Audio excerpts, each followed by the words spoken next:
ઘઉં, જીરું, વટાણા, ચણા અને રાઈ એ મહત્વના રવિ પાકો છે. જામનગરમાં ચણા અને ઘઉંનું ખૂબ જ વાવેતર કરવામાં આવે છે. ખાસ વાત તો એ છે કે જામનગર શુષ્ક પ્રદેશ તરીકે છાપ ધરાવે છે, માટે જીરુના પાકનું વાવેતર થતું હોય છે. પરંતુ આ વખતે પરિસ્થિતિ બદલાઈ છે. પાછોતરા સારા વરસાદને લઈને ઘઉં ચણાનું વાવેતર વધ્યું છે. અનુકૂળ વાતાવરણ અને સિંચાઈ યોજનાના ઉપયોગથી ખેડૂતોએ વાવેલા પાકનું ઉત્પાદન પણ સારું થાય છે.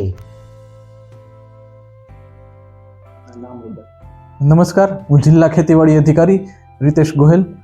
જામનગર જિલ્લામાં રવિ સિઝનના વાવેતરની વાત કરીએ તો જનરલી જામનગર જિલ્લામાં 1,50,000 હેક્ટરની આસપાસ રવિ સિઝનમાં વાવેતર થતું હોય છે.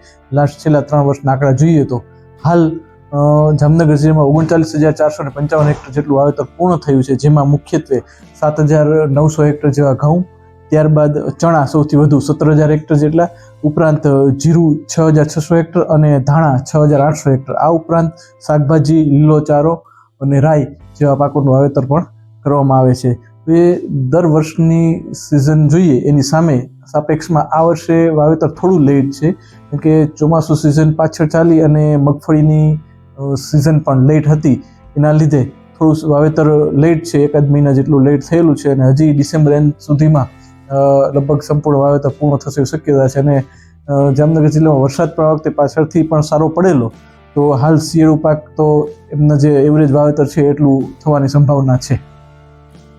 દરિયાકાંઠે આવેલ જામનગર જિલ્લામાં ખેતી માટે ખૂબ જ અનુકૂળ વાતાવરણ છે.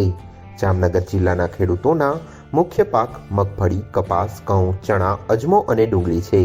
મહદઅંશે અહીં શાકભાજીનું પણ વાવેતર થાય છે. આ વખતે જામનગર જિલ્લામાં અંદાજે 1 લાખ હેક્ટર જમીનમાં શિયાળુ પાકનું વાવેતર થયું છે. શિયાળા પાકનું વાવેતર થકી ખેડૂતોને સારી એવી આવક પણ થાય છે. મારું ગામ શેખપાટ, સોઢા જીલુભા બટુકસિંહ મારું નામ. અને અત્યારે મેં પોતાએ જીરાનું અને રાયડાનું શિયાળુ વાવેતર કર્યું છે અને પાણી બહુ સારા છે અને ખેડૂતના અત્યારે બહુ સારામાં સારો ફાયદો મળે છે પાણીથી. અને સરકારશ્રી પોતે પાણી વિતરણ કરવામાં બહુ સારી છે. જામનગર જિલ્લામાં વિવિધ સિંચાઈ યોજના પણ ખેડૂતો માટે આશીર્વાદરૂપ બને છે. ખાસ કરીને છેલ્લા કેટલાક વર્ષોમાં ખેડૂતો શિયાળુ, ચોમાસું અને ઉનાળુ સિઝનમાં પણ ખેતી કરી શકે તેટલું પાણી મળી રહે છે.